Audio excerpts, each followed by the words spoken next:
Selamat pagi dan salam sejahtera bagi kita semua. Puji dan syukur kita panjatkan atas kehadirat Tuhan Yang Maha Esa, di mana hingga pada pagi hari ini kita boleh berkumpul di sekolah kita ini dalam keadaan sehat tanpa kekurangan satu apapun. Yang saya hormati Bapak Kepala SMA Negeri 1 Panai Hulu, yang saya hormati Ibu Bapak serta staf tata usaha SMA Negeri 1 Panai Hulu. Adapun yang menjadi acara kita pada pagi hari ini adalah diseminasi budaya positif yang dibawakan oleh Bapak Antonius Simarmata dan Ibu Nurlaili Fatmi. Adapun yang menjadi tertib acara kita pada hari ini, yang pertama bernyanyi lagu Indonesia Raya, yang kedua berdoa, yang ketiga sambutan dari Bapak Kepala SMA Negeri 1 Panai Hulu, yang keempat pemaparan materi oleh Bu Nurlaili Fatmi, yang keenam pemaparan materi dari Bapak Antonius Simarmata, yang ketujuh tanya jawab, dan yang terakhir ada penutup. Yang pertama kita akan menyanyikan lagu Indonesia Raya. Kami himbau kepada Bapak dan Ibu untuk berdiri.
Memasuki acara berikutnya, marilah kita berdoa menurut agama dan kepercayaan kita masing-masing.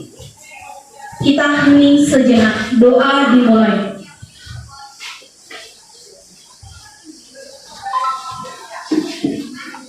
Doa selesai. Yang berikutnya kata sambutan dari Bapak Kepala SMA Negeri 1 Panai Hulu. Baik, terima kasih untuk kita semua. Selamat pagi. Mari sama-sama kita ucapkan puji dan syukur kehadirat Tuhan Yang Maha Kuasa atas kesempatan, kesehatan, serta anugerah yang boleh kita terima hingga pada pagi hari ini.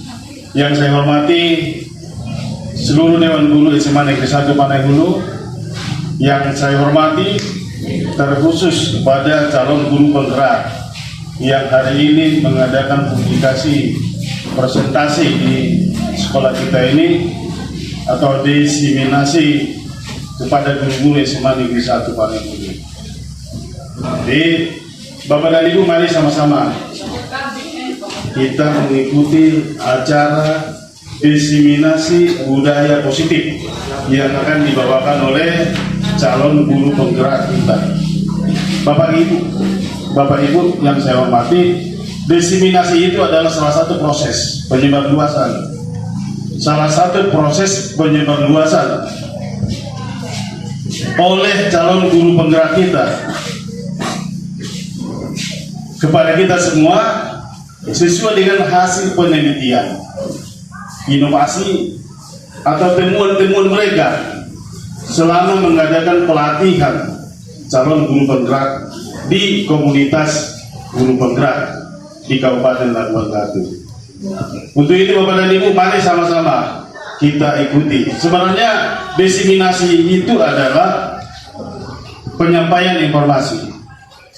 Bagaimana budaya positif. Budaya itu adalah prakarsa, rasa, dan daya cipta manusia yang hasilnya dipergunakan untuk kepentingan manusia itu sendiri.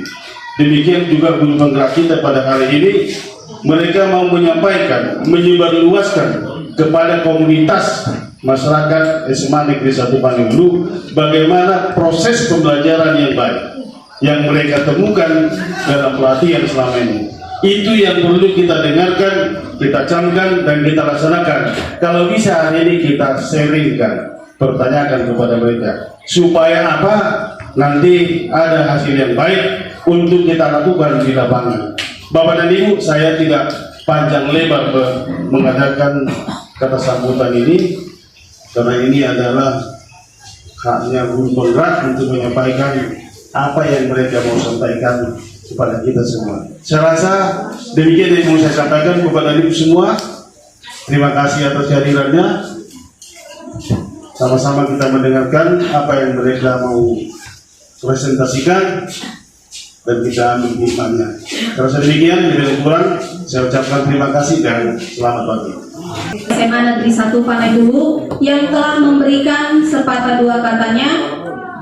Berikutnya langsung saja kita mendengarkan pemaparan materi dari Ibu Nurlaili Fatmi. Saya persilakan. Assalamualaikum warahmatullahi wabarakatuh. Bapak Ibu udah sarapan semuanya? Belum ya, pantas nggak semuanya. Saya ulangi lagi ya. Assalamualaikum warahmatullahi wabarakatuh. Waalaikumsalam warahmatullahi wabarakatuh. Semangat pagi. Semangat pagi.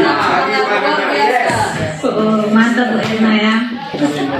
Jadi terlebih dahulu supaya agak-agak kita melupakan rasa lapar kita belum sarapan, jadi alangkah baiknya coba Bapak Ibu silakan berdiri semua. Nah, masih menghilangkan rasa lapar. Sugestinya gini, kenyang. Lapar. Baik, udah semuanya berdiri. Jadi coba Bapak Ibu menuliskan angka dari 1 sampai 10. Kita pelan-pelan dulu dari angka 1 dulu ya, menggunakan jari. Kita mulai 1, 2, 3, 4, 5, 6, 7, 8, 9, 10. Kalau pakai jari itu sudah biasa. Sekarang bagaimana dengan menggunakan kepala? Bisa kita mulai? Bisa. Oke, kita mulai. 1, 2, 3, 4, 5, 6, 7, 8, 9, 10. Bagaimana kepalanya? Kenapa pusing ya? Jadi rasa laparnya ke arah pusing ya. Berubah dia fokusnya. Baik, terima kasih Bapak Ibu. Silakan duduk kembali. Ada ya. Toko ya Maaf ya Pak Puji. Jadi tadi sudah disampaikan sama moderatornya itu tata tertib. Terlebih dahulu Bapak Ibu, ini saya menyampaikan tujuan pembelajaran, maksudnya bagi kami yaitu calon guru penggerak, menyampaikan pembelajaran dari penerapan konsep inti modul budaya positif serta pemahaman tentang konsep-konsep dari materi budaya positif itu. Jadi Bapak Ibu, kita perhatikan video berikut ini. Jaga diri dengan susu cair Fashion White Coconut Delight. Anak-anak, minggu kemarin kita telah belajar tentang binatang mamalia. Apa binatang mamalia itu?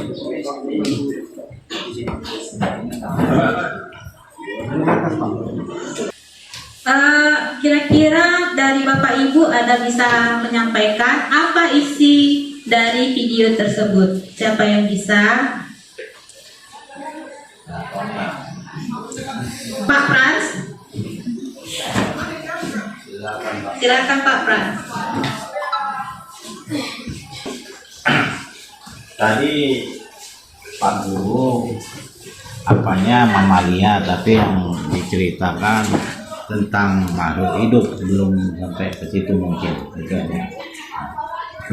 Terima kasih Pak Frans. Ada lagi Bapak Ibu yang menambahkan?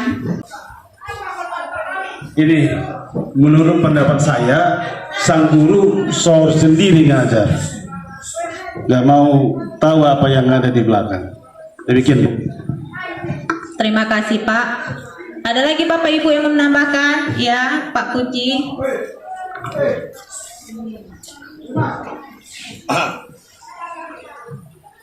Terima kasih Bu. Saya mau sedikit aja yang disampaikan oleh Pak Kepala. Ya, yang kedua, sang guru dalam mengajar tidak menggunakan manajemen penguasaan siswa,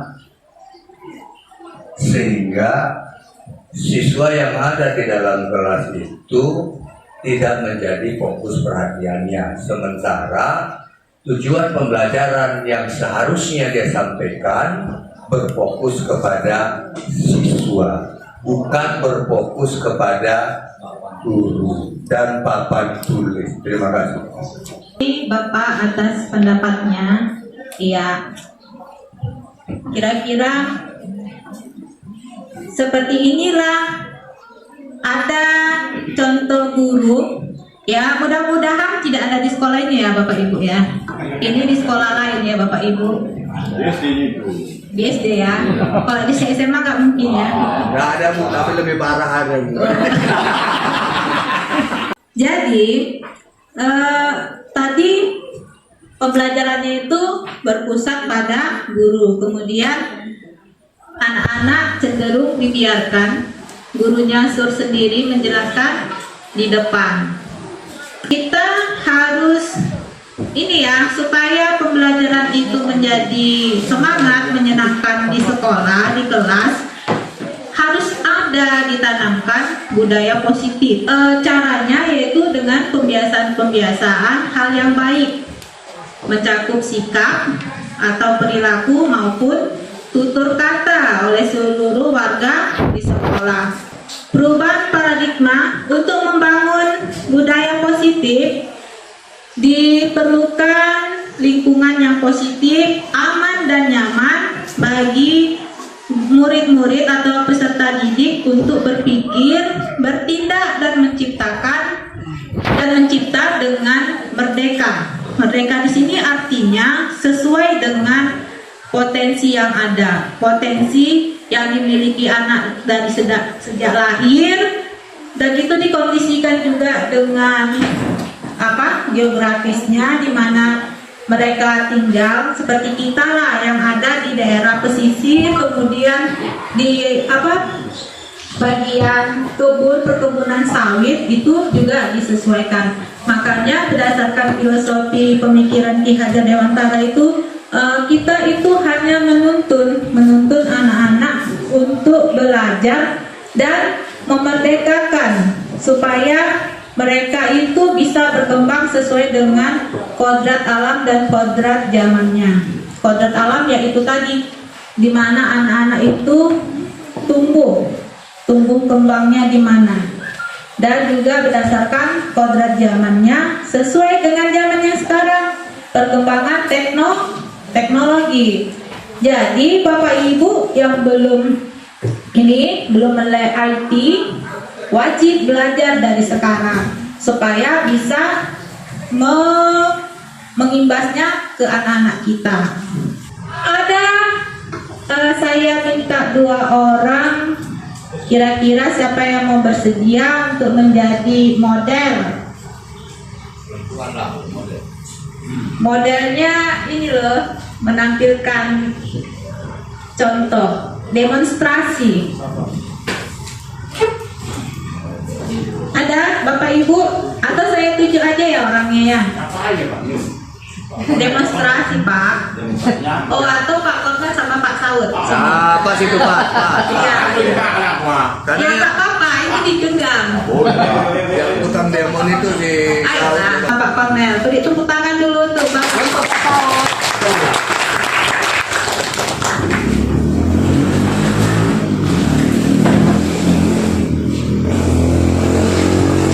Oke, posisinya sekarang Pak Saud itu menggenggam sesuatu di tangannya dan Pak Kornel berusaha untuk meraih atau mendapatkan apa yang digenggam oleh Pak Saud.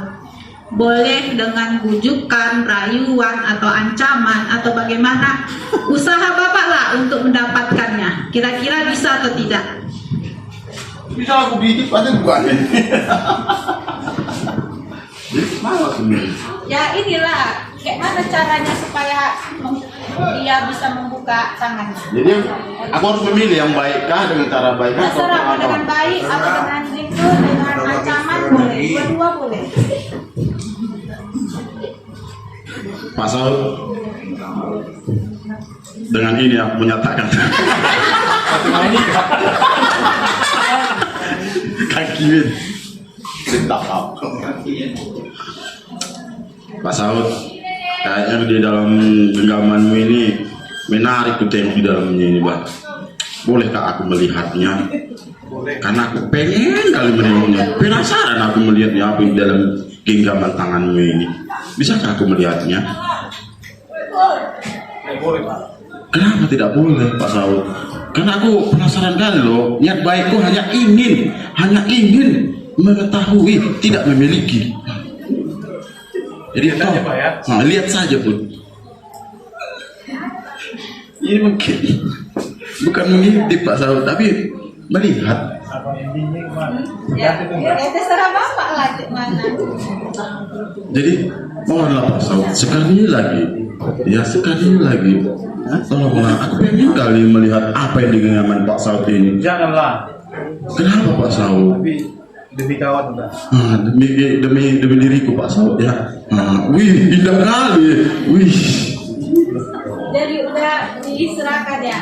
Udah. Oke ya, beri tepuk tangan. Silakan. Terima kasih Bapak Ibu.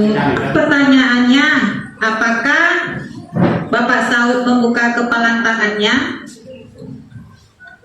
Bagaimana tadi? Membuka. Dalam kegiatan ini sesungguhnya siapa yang memegang kendali untuk membuka dan menutup kepalan tangan? Iya, Pak Saud. Dan ternyata kita sendirilah yang memegang kontrol atas kepalan tangan. Jadi berarti tadi Pak Saud itu mudah terpengaruh ya, mudah menyerahkan sesuatu gitu. Kepalan tangan tadi itu bisa terbuka atau tertutup sesuai dengan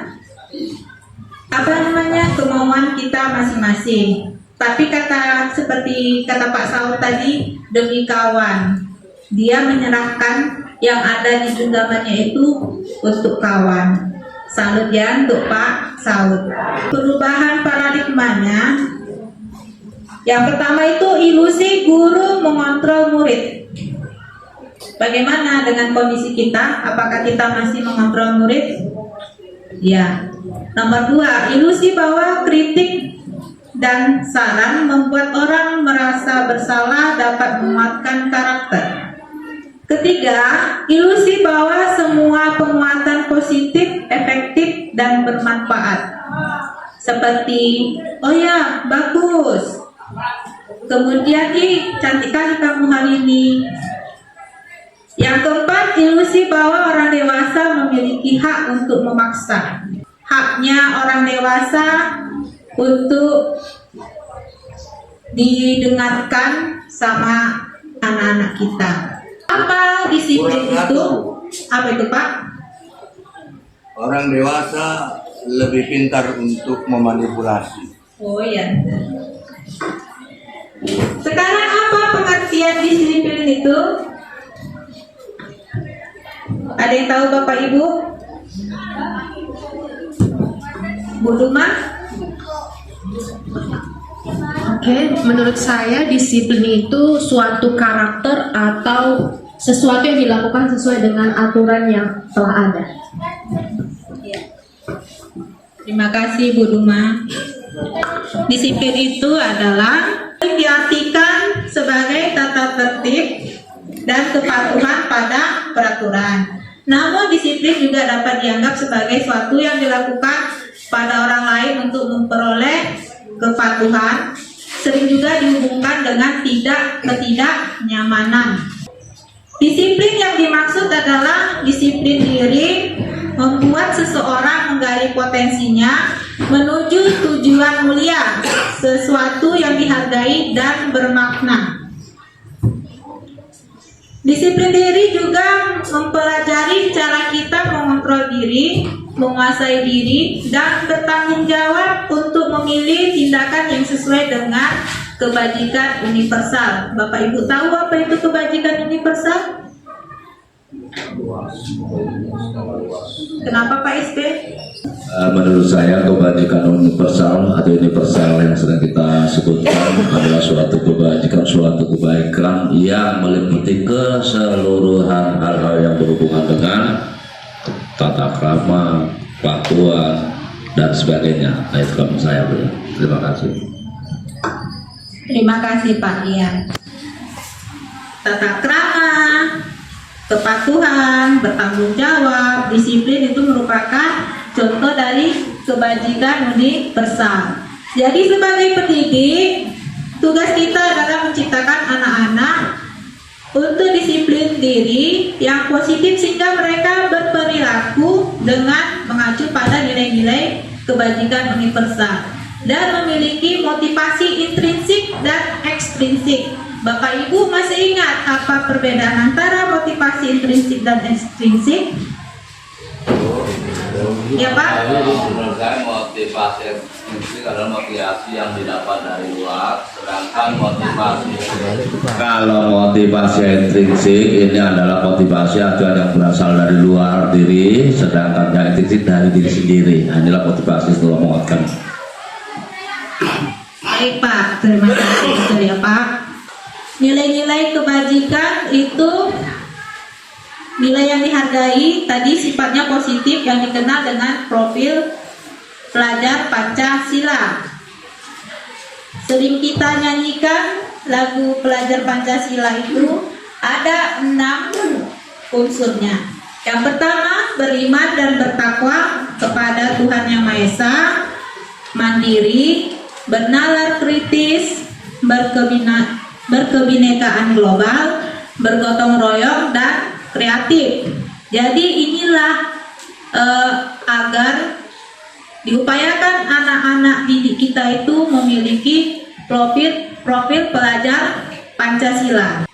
Supaya menanamkannya itu tadi ada motivasi ekstrinsik dan motivasi intrinsik. Untuk motivasi ekstrinsik tersebut yaitu seperti dengan hukuman atau dengan ujian. Kalau untuk hukuman biasanya itu anak-anak berusaha untuk menghindari dari ketidaknyamanan atau dari hukuman. Contohnya, apa yang terjadi bila saya tidak melakukan? Untuk yang memberi penguatan atau pujian, itu biasanya pertanyaannya, apa yang akan saya dapat bila saya melakukan? Sementara motivasi intrinsik inilah yang mau kita bangun pada diri anak-anak. Jadi untuk tujuannya apa? Menghargai diri mereka sendiri. Jadi dengan ada pertanyaan, saya menjadi orang seperti apa bila saya melakukan? Inilah PR yang terbesar kita, membangkitkan motivasi dari dalam diri anak-anak. Ada 3 jenis, yaitu ada hukuman, konsekuensi, dan restitusi.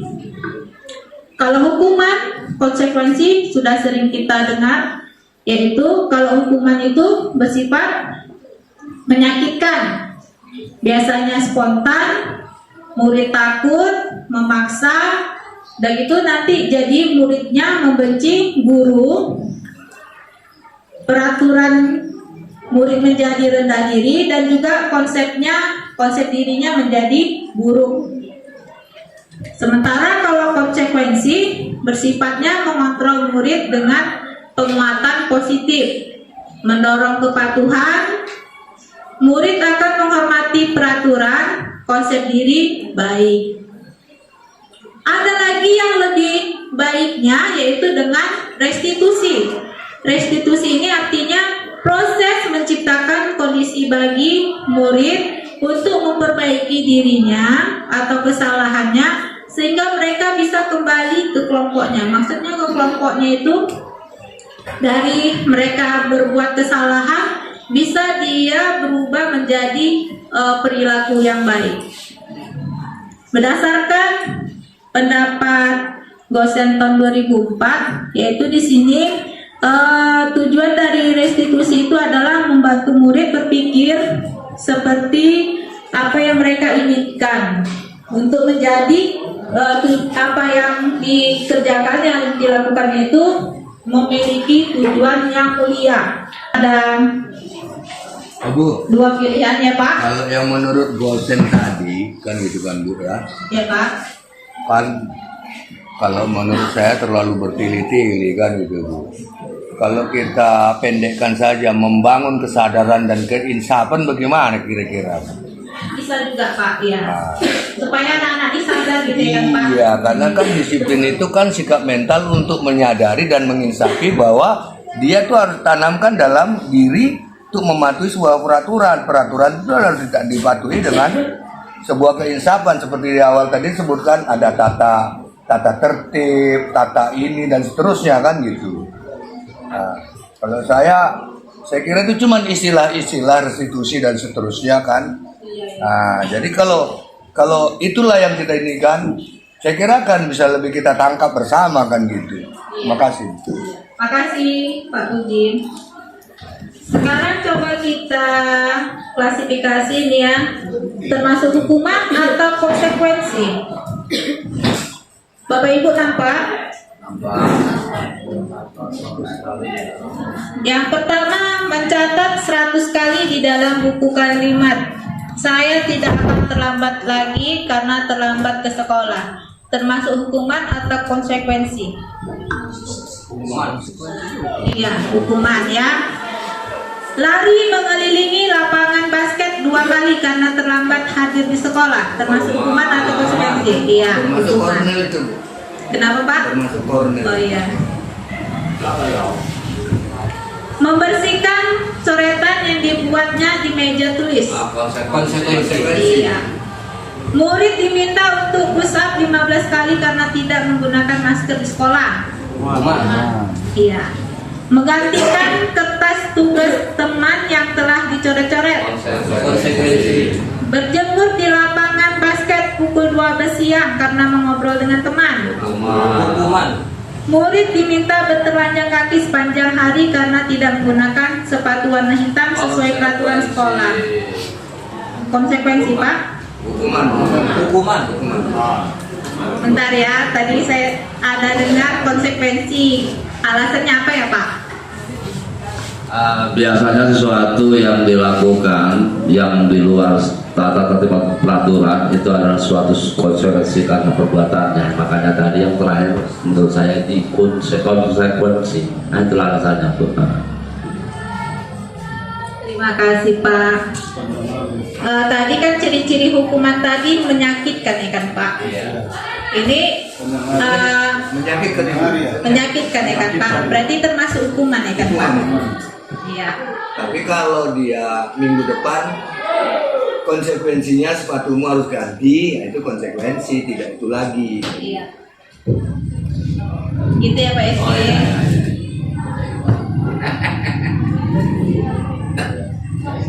Berdiri di depan kelas sambil mengangkat satu kaki karena tidak bisa menjawab pertanyaan. Membersihkan tumpahan air di meja tulis karena tersenggol pada saat belajar. Kehilangan 10 menit jam istirahat untuk mengerjakan tugas karena terlambat datang dan tertinggal pelajaran selama 10 menit. Iya. Duduk di bangku di pinggir lapangan pada jam istirahat, tidak diizinkan bermain oleh guru piket karena mencederai teman saat bermain di lapangan. Hukuman atau konsekuensi? Konsekuensi di bangku di pinggir lapangan. Hukuman itu. Hukumannya, Pak. Terlambat hadir di pembelajaran daring 15 menit dan diminta untuk tinggal 15 menit sesudah kelas usai untuk membahas ketertinggalan pembelajaran. Iya. Lari mengelilingi lapangan basket 2 kali karena terlambat 10 menit untuk pelajaran PJOK. Iya. Membersihkan WC sekolah karena mematahkan pensil kawannya. Aduh, hukuman itu. Iya, hukumannya. Baik, berarti Bapak Ibu sudah tahu apa perbedaan antara konsekuensi dan hukuman. Kembali lagi ke laptop. Ciri-ciri restitusi ini tadi dari antara hukuman, konsekuensi, inilah yang rencana harus kita buat untuk anak murid kita. Ciri-ciri restitusinya yaitu bukan untuk menebus kesalahan, namun belajar dari kesalahan, memperbaiki hubungan, tawaran bukan paksaan, menuntut untuk melihat ke dalam diri anak, mencari kebutuhan dasar yang mendasari tindakan, kemudian cara yang paling baik, fokus pada karakter bukan tindakan, fokus pada solusi, dan mengembalikan murid yang berbuat salah pada kelompoknya, atau artinya dia itu insaf seperti dibilang Pak Budi tadi. Baiklah, sampai di sini dulu penjelasan dari saya, akan dilanjutkan oleh Pak Simarmata. Tanya jawab dulu Bu, biar satu-satu Tanya jawabnya nanti dulu ya Pak ya, di sesi terakhir ya Pak. Salam sejahtera buat Bapak Ibu semua. Yang saya hormati Bapak Kepala Sekolah SMA Negeri 1 Panai Hulu, Bapak dan Ibu Wakil Kepala Sekolah, dan juga Bapak Ibu rekan-rekan guru hebat SMA Negeri 1 Panai Hulu. Begitu juga dengan rekan saya CGP Angkatan 9 Kabupaten Labuan Batu, yang pada kesempatan ini sudah mendapatkan dukungan yang besar, yang maksimal, baik dari Bapak Kepala Sekolah, begitu juga dari Bapak dan Ibu Guru.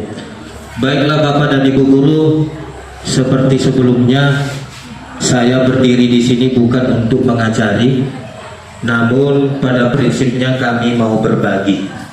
Berbagi dalam hal apa yang sudah kami pelajari, apa yang sudah kami diskusikan di dalam forum diskusi kegiatan pendidikan guru penggerak yang kami ikuti kurang lebih selama 2 bulan. Bapak dan Ibu Guru, pada kesempatan ini saya akan kembali melanjutkan inti konsep daripada diseminasi budaya positif. Jadi sekedar meluruskan kembali Bapak dan Ibu, bahwa inti konsep daripada diseminasi budaya positif yang mau kita prakarsai, yang mau kita bentuk, itu sebenarnya ada 6 intinya. Dan pada prinsipnya ini harus kita laksanakan dan harus kita lakukan agar menjadi paradigma yang baru, terutama di SMA Negeri 1 Panai Hulu. Jadi 3 tadi Bapak dan Ibu sudah dipaparkan oleh rekan saya. Apa itu tadi Bapak dan Ibu? Yang pertama Pak, tentang budaya disiplin positif, itu yang pertama. Yang kedua tadi tentang motivasi perilaku manusia. Yang ketiga tentang hukuman, konsekuensi, dan restitusi. Itu sudah 3 dipaparkan. Selanjutnya Bapak dan Ibu Guru, ini poin yang keempat, kebutuhan dasar manusia. Bapak dan Ibu Guru, pada saat kita melaksanakan tugas kita di dalam menuntut, seperti apa yang disampaikan oleh Bapak pahlawan pendidikan kita, Bapak Ki Hajar Dewantara, bahwa ketika kita melaksanakan tugas di dalam proses pembelajaran, terkadang kita menjumpai suatu permasalahan. Kita menemukan suatu kasus yang terjadi kepada anak, dan ini biasanya akan pasti mengganggu konsentrasi ataupun tingkat fokus kita ketika kita memberikan proses pembelajaran tersebut. Maka umumnya Bapak dan Ibu guru, saya juga melakukan seperti itu. Ketika kita menemukan hal itu terjadi, gitu, kasus yang kita katakanlah tadi mengganggu proses karena mungkin ada ulah ataupun tingkah laku anak yang terjadi di dalam kelas itu, mungkin kita akan menjadi marah, mungkin kita akan menegur, mungkin kita akan mengingatkan, mungkin kita akan memberikan suatu hukuman ataupun konsekuensi seperti apa yang disampaikan oleh rekan saya tadi. Tetapi setelah kita pelajari Bapak dan Ibu, ternyata memang menjadi seorang pendidik berat. Bisa saya katakan berat. Kenapa? Karena memang itulah filosofi daripada pendidikan yang menjadi paradigma Merdeka Belajar, bahwa memang pendidikan itu harus berpihak kepada murid. Jadi kita harus tahu gitu, apa sebenarnya penyebabnya. Kenapa si anak bisa bertingkah laku demikian? Sehingga memunculkan perilaku-perilaku yang tidak sesuai pada prinsip ataupun keyakinan yang sudah dibentuk di dalam kelas ataupun yang sudah menjadi kesepakatan di dalam kelas tersebut. Penyebabnya Bapak dan Ibu, ada kebutuhan dasar anak itu yang tidak terpenuhi. Itu penyebab sebenarnya. Jadi setelah itu Bapak dan Ibu, ketika ada anak yang mungkin berbuat yang tidak kita katakan mengganggu proses pembelajaran tadi, ternyata ada kebutuhan dasar anak tadi yang pada prinsipnya belum terpenuhi secara 100%.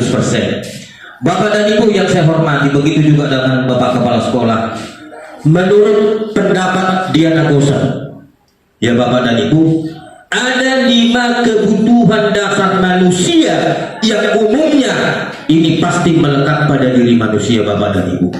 5 kebutuhan dasarnya. Yang pertama, kebutuhan dasar bertahan hidup. Bertahan hidup ini apa Bapak dan Ibu? Artinya manusia akan selalu berusaha, akan memaksimalkan upayanya bagaimana bisa dia supaya bisa bertahan hidup. Apapun ceritanya, apapun caranya, baik itu caranya yang positif ataupun yang negatif, yang penting anak tadi bisa dia bagaimana berupaya untuk bertahan hidup. Yang kedua, kebutuhan dasar yang kedua adalah kasih sayang dan rasa ingin diterima.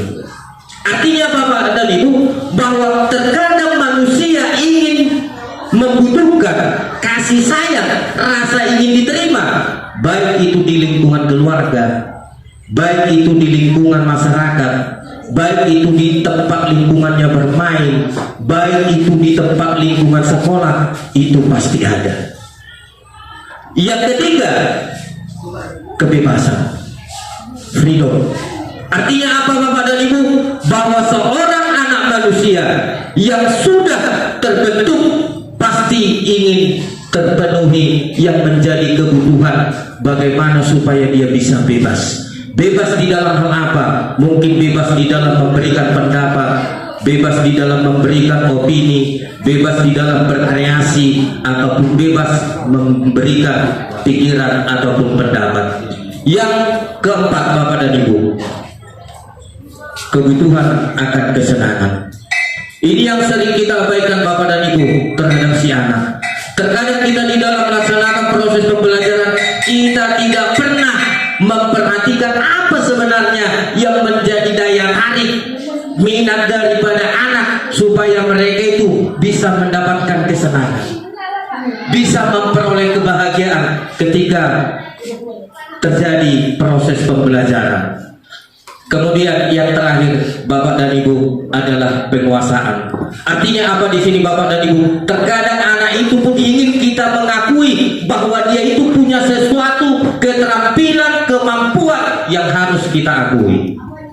Dan itu kemampuannya bisa dalam bentuk kemampuan yang bersifat kita katakan akademik, bisa juga kemampuan atau keterampilan yang bersifat non-akademik.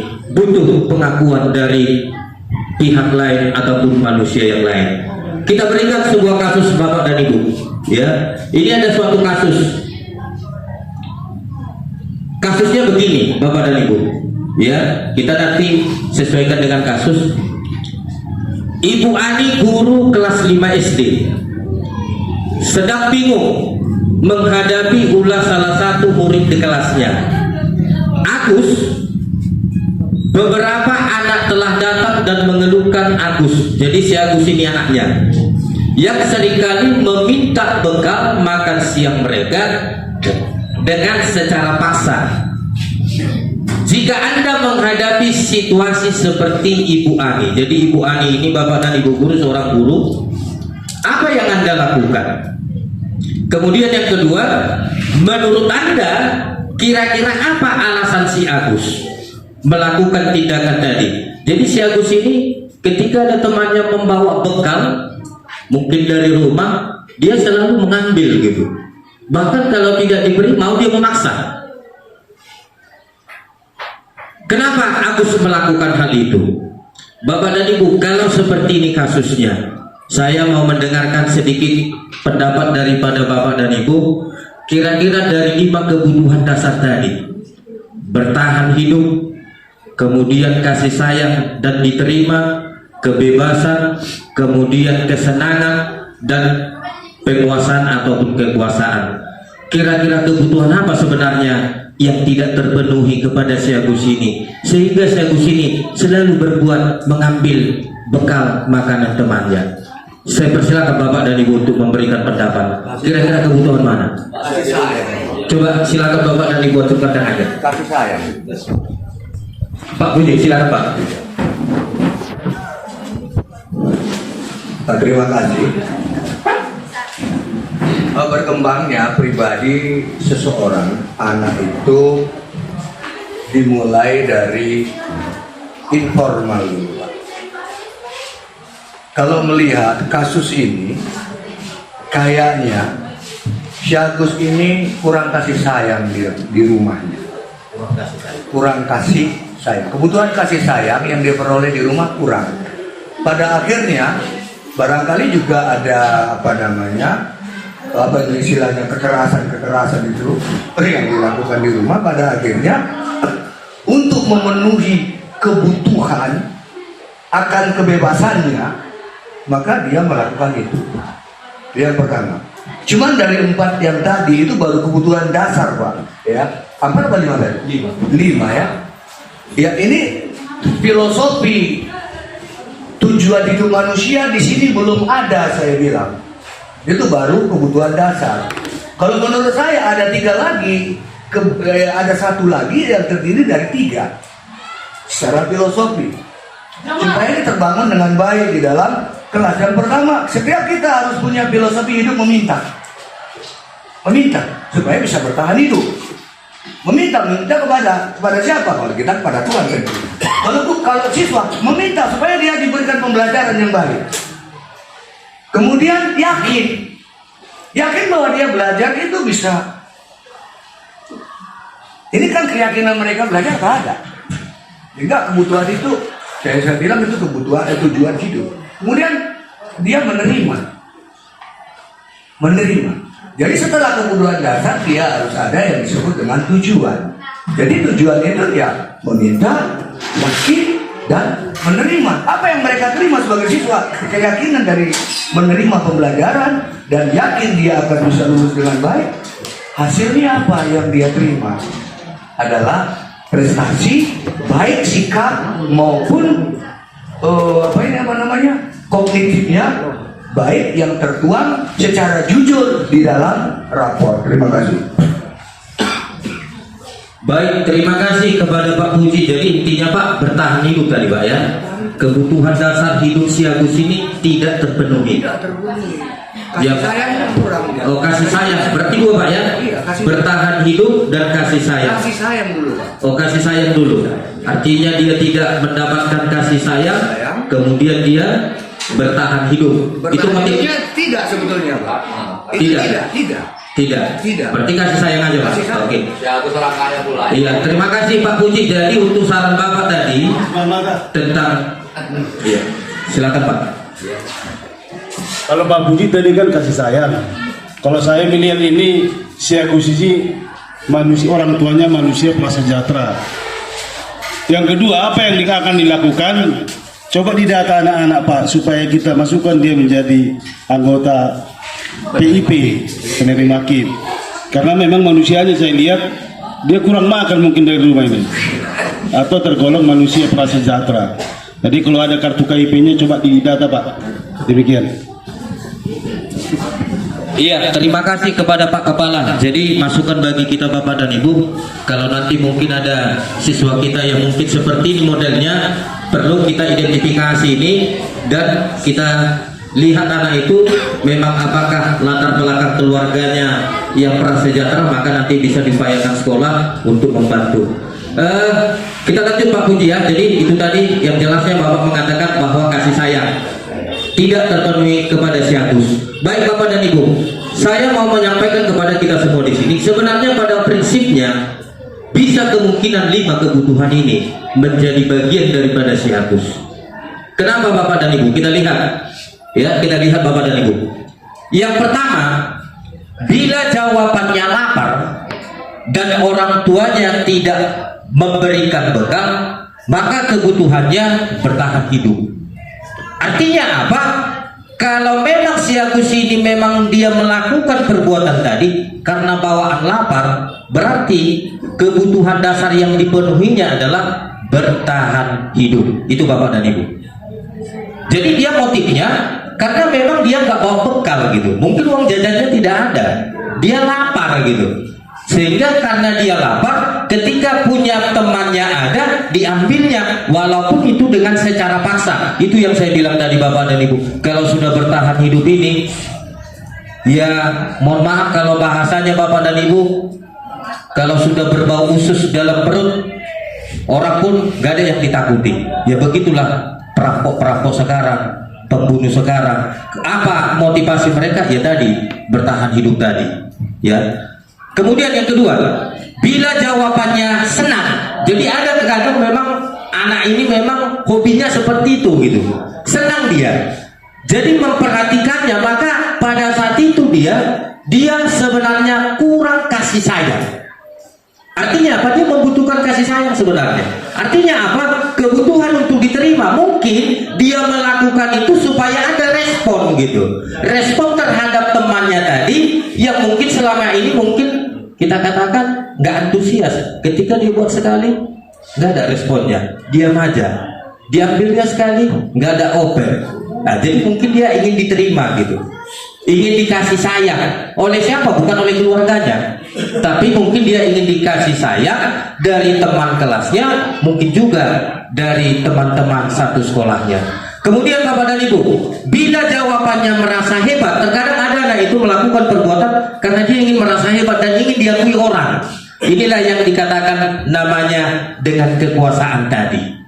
Jadi ketika dia ingin mau menunjukkan kemampuan, saya bisa mengambil punya teman saya, walaupun dengan secara paksa. Berarti dia di situ butuh bahwa dia punya kemampuan, kapasitas yang tidak dimiliki oleh orang lain, tapi harus diakui teman-temannya ataupun orang lain. Kemudian yang selanjutnya Bapak dan Ibu, bila jawabannya bosan, kemudian bete, kita katakanlah bosan dia dengan hal-hal yang lain, sehingga dengan mengambil bekal makanan temannya tadi dia menjadi senang, bangga dan lain sebagainya, maka si anak itu adalah kebutuhannya dengan kesenangan. Senang dia melakukan perbuatan-perbuatan yang mungkin bagi temannya dia tidak senang, Bapak dan Ibu. Terus yang terakhir adalah kebutuhan daripada kebebasan. Kebebasan dalam arti Bapak dan Ibu, bagaimana dia melakukan suatu perbuatan, bagaimana dia berinisiatif, memberikan pendapat, ini juga perlu kita perhatikan.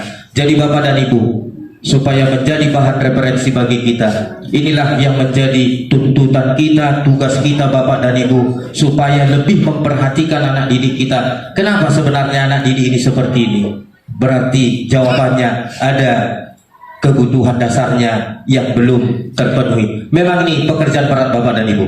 Berapa jumlah siswa yang kita masuki, berapa kelas yang kita masuki, memang begitulah tugas kita. Dan itulah tentunya. Ya, silakan. Ada mau dikomentari, Pak? Baik, terima kasih Pak. Sebelumnya mohon maaf Pak, mungkin ada yang terlewatkan dari pertanyaan Bapak di slide sebelum ini. Yang mana itu Pak? Tadi kasus. Ya, ini kan jawaban. Nah, di sini kalau saya mencermati kasus kebutuhan manusia, ada kasus Bu Ani terhadap siswanya si Agus. Anda menghadapi situasi seperti Bu Ani, berarti kita di sini. Nah, apa yang akan Anda lakukan? Saya rasa ini belum terjawab. Kalau menurut saya, mohon maaf untuk berbagi juga. Nah, kita kembali ke penjelasan Ibu Nurlaili Fatmi.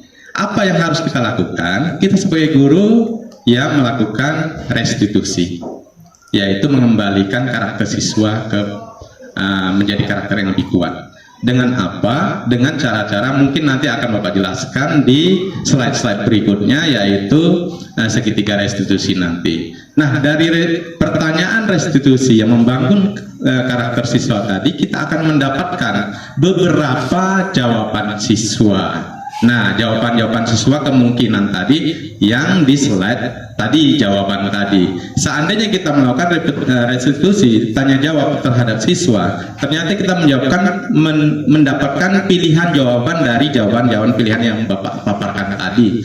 Nah, dari situ kita akan dapat mengetahui kebutuhan siswa tersebut, kebutuhan dasarnya itu maksudnya. Bisa jadi kebutuhan dasar siswa tadi lebih dari satu yang tidak terpenuhi. Betul, dia butuh kasih sayang, butuh penguasaan, butuh pengakuan, butuh bertahan hidup. Nah, dari situ kita akan bisa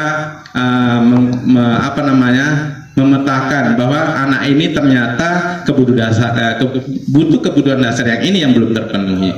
Mungkin ini untuk kasus kebutuhan yang Bapak paparkan. Kalau menurut saya, baru setelah kita melakukan restitusi, nah, ternyata kita mendapatkan beberapa alasan si Agus. Nah, itu tadi menurut saya itu agak nyambung ya. Jadi kita sebagai guru tidak langsung melabeli, oh ini anak ini seperti yang Pak Puji butuh kasih sayang. Dari mana kita tahu sebelum kita melakukan restitusi terhadap anak tersebut? Nah, itu mungkin itu jawaban dari saya Pak. Terima kasih Pak. Iya, terima kasih sudah ditambahkan oleh Pak Giano. Jadi memang pada prinsipnya memang begitu Bapak dan Ibu, seperti yang disampaikan oleh teman saya tadi, Pak Giano. Memang apa yang dilakukan itu tadi, artinya ada komunikasi yang kita lakukan. Itulah yang seperti disampaikan oleh rekan saya tadi, Bu Fatmi. Kita adakanlah yang namanya restitusi. Artinya apa? Bahwa pendekatan yang kita lakukan supaya mengembalikan kepada anak.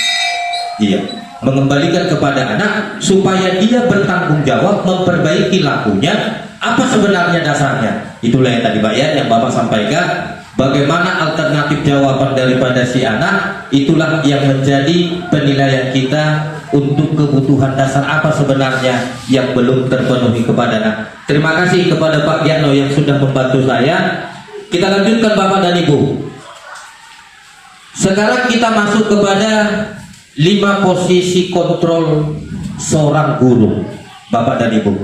Jadi kebetulan ini ada sebuah video, mungkin Bapak dan Ibu sudah mungkin pernah melihat video ini, tetapi ini menjadi inspiratif bagi kita juga, termasuk saya sendiri, karena ini bisa menjadi suatu bagian pembelajaran kepada kita tentang 5 posisi kontrol yang mau kita diskusikan Bapak dan Ibu. Mari kita saksikan sebentar Bapak dan Ibu. Inilah tayangan videonya.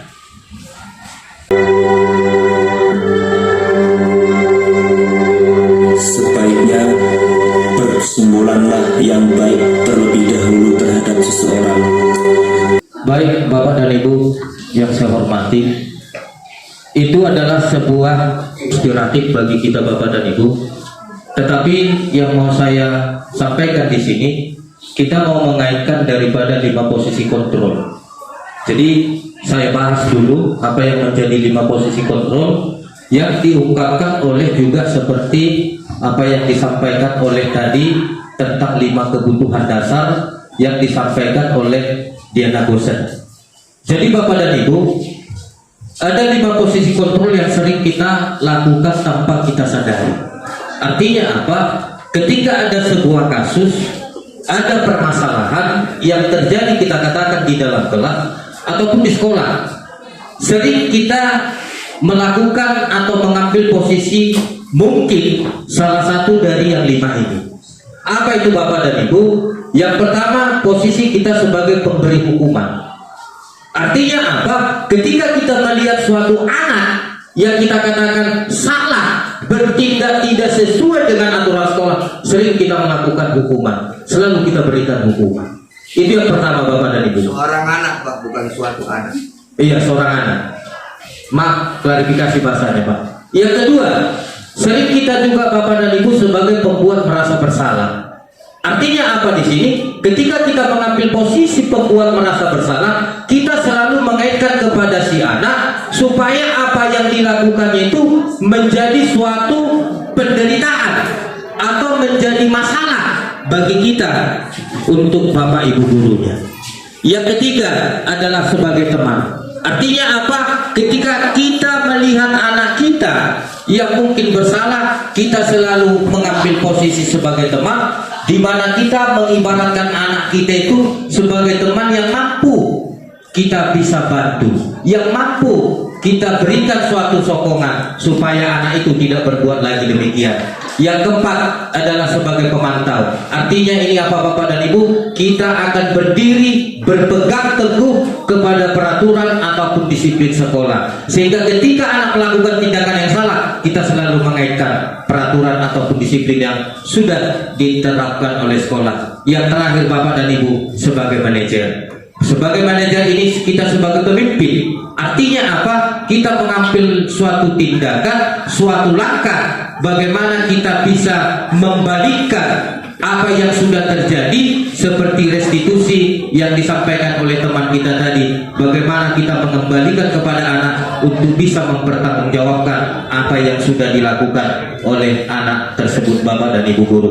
Kita lihat satu persatu Bapak dan Ibu guru. Yang pertama Bapak dan Ibu, kalau dia sebagai pemberi hukuman, seorang penghukum bisa menggunakan hukuman fisik ataupun verbal. Pada posisi ini senantiasa mengatakan bahwa sekolah memerlukan sistem atau alat yang dapat lebih menekan murid-murid lebih dalam lagi. Biasanya posisi penghukum ini selalu berkata seperti ini Bapak dan Ibu, kamu selalu saja salah. Itu biasanya bahasa yang dipakai kalau kita mengambil posisi sebagai penghukum, atau pasti selalu yang terakhir selesai. Itu juga bahasa-bahasa yang keluar ketika kita menjadi seorang posisi penghukum. Patuhi aturan saya atau awas. Itu juga bahasa yang mengambil posisi sebagai penghukum. Selanjutnya Bapak dan Ibu, ketika kita mengambil posisi sebagai penghukum, biasanya ciri-ciri suara kita pasti bernada tinggi. Ya, jadi kalau kita pemberi hukuman itu selalu nada kita tinggi suaranya, kemudian bahasa tubuh kita melotot. Ya, kau ini dari tadi itu aja kerjamu. Mau kita seperti itu, terus dari kita pun bahkan mau menunjuk-nunjuk, bahkan menghati. Bapak dan Ibu yang saya hormati, ketika kita mengambil posisi penghukum, maka apa yang menjadi hasil atau dampak kepada anak murid kita? Ini katanya Bapak dan Ibu, kemungkinan murid akan marah dan mendendam atau bersifat agresif. Bisa jadi sesudah kembali duduk atau setelah proses kita lakukan, murid tersebut akan mencoret-coret bukunya atau meja tulisnya. Lebih buruk lagi, sepulang sekolah mungkin anak murid tersebut mengambil tindakan yang lebih susah kita bayangkan, mungkin dengan menggores kendaraan tersebut dengan paku. Jadi bila ada terjadi seperti ini Bapak dan Ibu guru, atau kita katakanlah tindakan-tindakan yang lain yang dilakukan oleh anak, kalau kita memberikan hukuman, bahkan mungkin kita diajak ditantang untuk berkelahi, biasanya inilah dampak yang kita hasilkan kalau kita sebagai penghukum Bapak dan Ibu. Untuk itu Bapak dan Ibu kita jauhi apa yang menjadi posisi kontrol sebagai penghukum. Yang kedua, pembuat merasa bersalah Bapak dan Ibu. Pada posisi ini biasanya guru bersuara lembut, ya. Pembuat merasa bersalah akan menggunakan keheningannya untuk membuat orang lain merasa tidak nyaman, bersalah atau rendah diri. Biasanya kata-kata yang sering diucapkan adalah, "Ibu kecewa sekali dengan kamu, Nak." Berapa kali Bapak bilang, "Harus memberitahu kamu ya, Nak." Gimana coba kalau orang tua kamu tahu kamu berbuat seperti ini? Nah, biasanya suara kita lembut. Artinya apa? Kita membebankan kepada si anak sehingga dia menjadi merasa bersalah. Maka hasil yang kita berikan kepada anak, murid akan merasa bersalah telah mengecewakan ibu atau bapak gurunya, dan juga murid akan merasa menjadi orang yang gagal dan tidak sanggup membahagiakan orang lain. Kadang-kala sikap seperti ini lebih berbahaya dari sikap penghukum, karena emosi akan tertanam rapat di dalam murid. Murid menahan perasaan, tidak seperti murid dengan guru penghukum, di mana murid bisa menumpahkan amarahnya walaupun dengan cara negatif. Murid tertekan seperti inilah yang tiba-tiba bisa meletus amarahnya dan bisa menyakiti diri sendiri atau orang lain. Ini lebih parah lagi Bapak dan Ibu. Jadi pembuat merasa bersalah ini dampaknya yang kita berikan kepada anak, bisa bahkan, mohon maaf Bapak dan Ibu, bisa anak tersebut menyakiti dirinya sendiri, bahkan bisa juga mau bunuh diri. Jadi kalau ada kita dengar siswa yang bunuh diri, mungkin kejadiannya seperti ini. Gurunya mungkin memberi posisi sebagai pemberi rasa bersalah sehingga tertekan batin anaknya, sehingga ini terbawa arus, kemudian dipendam perasaannya. Ya itu tadi, bisa tindakan yang dilakukan di luar daripada apa yang kita pikirkan. Jadi berbahaya Bapak dan Ibu, ya, kalau kita membebankan kepada anak sebagai pembuat merasa bersalah. Yang ketiga Bapak dan Ibu, sebagai posisi kontrol. Ini Bapak dan Ibu sering saya lakukan. Di posisi teman, menggunakan hubungan baik dan humor untuk mempengaruhi seseorang. Mereka akan berkata, "Ayo bantulah Bapak, ayo ingatlah, ingat tidak bantuan Bapak selama ini? Ya sudahlah, kali ini tidak apa-apa, nanti Ibu bantu bereskan ya." Bapak dan Ibu yang saya hormati, ini sering saya pakai posisi sebagai teman. Artinya Bapak dan Ibu, saya selalu menganggap siswa itu sebagai teman ketika dia bersalah. Tujuan saya apa? Supaya si anak itu merasa bahwa dia itu diperhatikan. Terus ketika nanti dia berbuat sesuatu yang salah lagi di depan saya, maka dia akan menjadi malu. Namun setelah saya pelajari dan didiskusikan dalam kegiatan pendidikan guru penggerak, ternyata salah juga Bapak dan Ibu. Kenapa? Karena begini hasilnya atau dampaknya, murid akan merasa senang dan akrab dengan guru tersebut.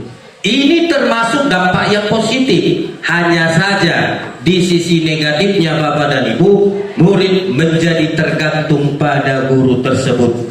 Bila ada masalah, dia merasa bisa mengandalkan guru tersebut untuk membantunya. Akibat lain dari posisi teman ini, hanya akan berbuat sesuatu bila yang menyuruh adalah guru tersebut, dan belum tentu berlaku sama dengan guru yang lain. Jadi Bapak dan Ibu, kalau sebagai teman ini pun ternyata salah. Mungkin dia sama kita akan berbuat baik dan mau kita perintah, mau kita arahkan, tetapi mungkin kepada guru yang lain mungkin akan berbeda jadinya. Jadi tetap salah Bapak dan Ibu. Yang keempat adalah posisi kontrol sebagai pemantau. Ini yang saya katakan tadi, memantau berarti mengawasi. Pada saat kita mengawasi, kita bertanggung jawab atas perilaku orang yang kita awasi. Posisi pemantau bertindak berdasarkan pada peraturan sesuai dengan disiplin sekolah dan konsekuensi. Pertanyaan yang diajukan seorang pemantau biasanya begini Bapak dan Ibu, "Ayo, kamu terlambat, peraturannya apa? Apa yang telah kamu lakukan, Nah?" sanksi atau konsekuensinya apa nak? Seperti yang disampaikan Ibu Patmi tadi, Bapak dan Ibu, yang menjadi dampak ataupun hasil murid memahami konsekuensi yang harus dijalankan karena telah melanggar salah satu peraturan sekolah. Guru tidak menunjukkan suatu emosi. Jadi seperti yang disampaikan Bu Patmi tadi, hukuman konsekuensi, hukuman konsekuensi. Guru tidak menunjukkan suatu emosi yang berlebihan, menjadi marah atau membuat merasa bersalah, tetapi murid tidak nyaman, yaitu dengan harus tinggal kelas pada jam istirahat dengan mengerjakan tugas. Itu konsekuensinya. Guru tetap harus memantau murid pada saat mengerjakan tugas di jam istirahat karena murid tidak bisa ditinggal seorang diri. Jadi ini akan juga menjadi beban kepada kita Bapak dan Ibu. Ketika dia melakukan konsekuensinya, bukan hukuman Bapak dan Ibu ya. Ketika melakukan konsekuensinya, tetap kita harus memantau. Yang terakhir adalah posisi kontrol manajer.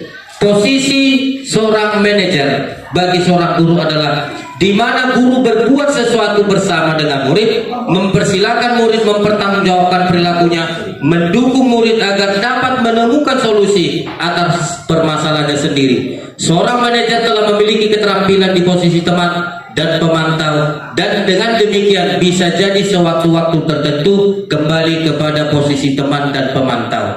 Bapak Ibu yang saya hormati, inilah sebenarnya yang menjadi posisi yang sebenarnya kita idam-idamkan, menjadi seorang manajer di dalam menyelesaikan kasus atau permasalahan yang terjadi kepada anak. Bagaimana caranya Bapak dan Ibu guru?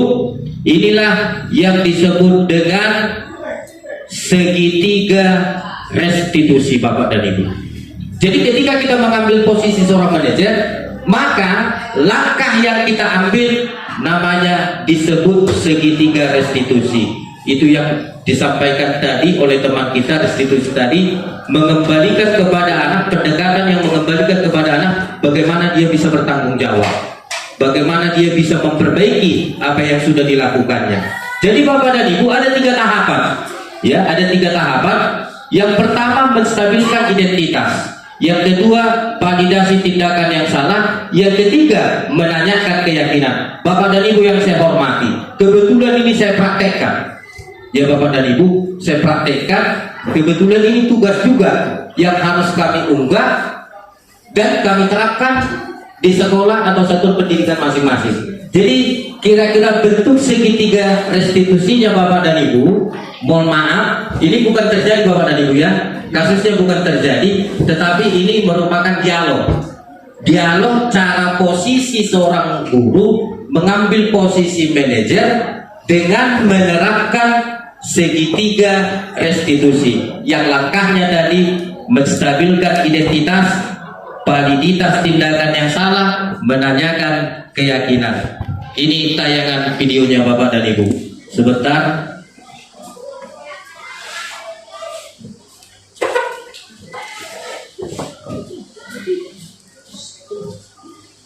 Ini bukan sebenarnya Bapak dan Ibu ya, ini hanya tugas.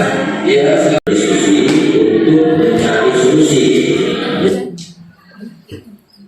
Iya, cek. Baik Bapak dan Ibu. Jadi itu merupakan suatu contoh ya Bapak dan Ibu. Jadi tayangan tadi merupakan suatu contoh di mana contoh tersebut itulah yang saya lakukan dengan segitiga restitusi tadi. Nah ini Bapak dan Ibu. Yang pertama, menstabilkan identitas. Bagian daripada segitiga bertujuan untuk mengubah identitas anak dari orang yang gagal karena melakukan kesalahan menjadi orang yang sukses. Artinya di sini Bapak dan Ibu, kita tahu anak itu salah gitu. Tetapi dalam menstabilkan identitas, mari kita rubah anak itu dari yang gagal, yang menjadi salah dia, menjadi merasa benar gitu, menjadi merasa sukses. Apa contohnya kalimatnya? Contoh Bapak dan Ibu, kita berikan reflektifnya seperti ini. Berbuat salah, rekomendasi tindakan yang salah. Setelah kita menstabilkan keadaannya supaya dia nggak takut, nggak emosi. Yang kedua, kita validasi tindakannya Bapak dan Ibu. Tindakan yang salah Bapak dan Ibu. Setelah itu Bapak dan Ibu, baru kita menanyakan keyakinan seperti tontonan tadi yang saya lakukan. Terus setelah divalidasi tindakan yang salah tadi, baru kita pertanyakan Bapak dan Ibu, apa yang kita percaya di kelas kita, apa keyakinan kelas kita. Kita masuk materi yang terakhir tentang keyakinan kelas Bapak dan Ibu. Yang terakhir 6 yang menjadi inti konsep budaya positif Bapak dan Ibu adalah keyakinan kelas. Bapak dan Ibu, kemarin kami beraudiensi kepada Bapak Kepala Sekolah bahwa diseminasi budaya positif ini salah satu yang mau kita tunjukkan yang menjadi transisi daripada pendidikan di SMA Negeri 1 Panai Hulu melalui adanya suatu terobosan dalam bentuk keyakinan kelas. Jadi salah satu contoh, jadi berdoa sebelum belajar dan sesudah mengakhiri pembelajaran. Contoh. Keyakinan kelas itu biasanya bersifat positif, tidak ada istilah larangan. Kenapa tadi istilah tadi dilarang membuang sampah? Itu kan jadi negatif, Pak. Sedangkan keyakinan itu positif. Sebenarnya kan contoh yang lebih baik di keyakinan itu jangan dilarang membuang sampah, tapi buanglah sampah pada tempatnya karena kebersihan itu sebagian daripada iman. Oke, mantap ya, bagus. Lebih pintar ya Bapak. CGV juga dia. Iya, CGV juga. Terima kasih Pak Lori. Jadi memang saya sebentar Bapak dan Ibu, memang di dalam membuat keyakinan kelas ini, mohon maaf, kita harus menggunakan kalimat positif. Kita lanjutkan. Nilai keyakinan kelas, nilai-nilai keselamatan dan kesehatan inilah yang kita sebut sebagai suatu keyakinan, yaitu nilai kebajikan universal yang disepakati secara tersirat dan tersurat, lepas dari latar belakang suku, negara, bahasa maupun agama. Jadi perlu kita garis bawahi Bapak dan Ibu, dalam membuat keyakinan kelas jangan ada unsur syaratnya. Iya.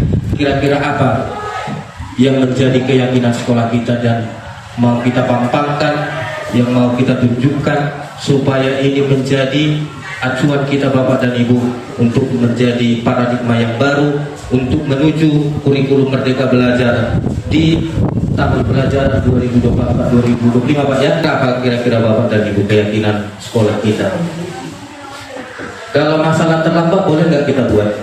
Aku malu datang terlambat. Iya. Pas itu Pak. Iya, minta tolong. Bagus. Tolong dicatat dulu. Aku malu datang terlambat. Masalah rapi, coba rapi. Cocok nggak kita buat? Saya bangga berpakaian, berpenampilan rapi dan menarik. Menjaga kebersihan. Oke. Bekerja sama Menjaga kebersihan lingkungan. Nah kita itu apa kekuatan kita? 3S itu apalah cocok kalimatnya, 5S itu Bapak dan Ibu. Membuat keyakinan tadi ini harus disesuaikan dengan dimensi profil Pancasila. Iya. Kita ambil aja 5 itu Pak. Satu apa kira dari ketuhanan tadi ada, dari mandiri ada, dari benar kritis. Tapi itu Pak udah kita arahkan ke apa Pak? Keyakinan kelas. Budayakan 5S. Budayakan 5S itu aja. Iya. Dari pertama yang menjadi keyakinan SMA Negeri 1 Panai Hulu, yang pertama, aku malu datang terlambat. Yang kedua, saya bangga berpenampilan menarik dan rapi. Yang ketiga, bekerja sama menjaga kebersihan sekolah. Sekolahnya nggak ada.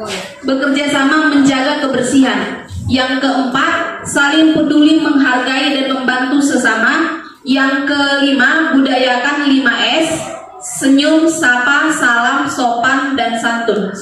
Oke, baik Bapak dan Ibu, cukup ya Bapak dan Ibu. Bekerja, tulus, ikhlas, dan bertanggung jawab. Oke. Untuk yang poin pertama tadi Pak, aku malu datang terlambat. Kalau menurut saya bahasa aku itu lebih baik dirubah jadi saya. Oke. Dan saya rasa menurut saya ditambahi bertanggung jawab dan bahagia Pak. Kalau tak bahagia kita kembali. Mudah-mudahan apa yang sudah kita sepakati tadi, diskusi sekolah sudah selesai dan bisa menjadi wujud paradigma SMA Negeri 1 Panai Hulu. Terus saya minta tolong Bapak dan Ibu untuk keyakinan kelasnya kita kasihlah, minta tolong wali kelas dalam 2 minggu ini Bapak dan Ibu merembukan harus melibatkan siswa Bapak dan Ibu. Saya rasa demikian yang bisa saya sampaikan. Lebih kurang saya minta maaf atas paparan saya. Terima kasih. Selamat siang.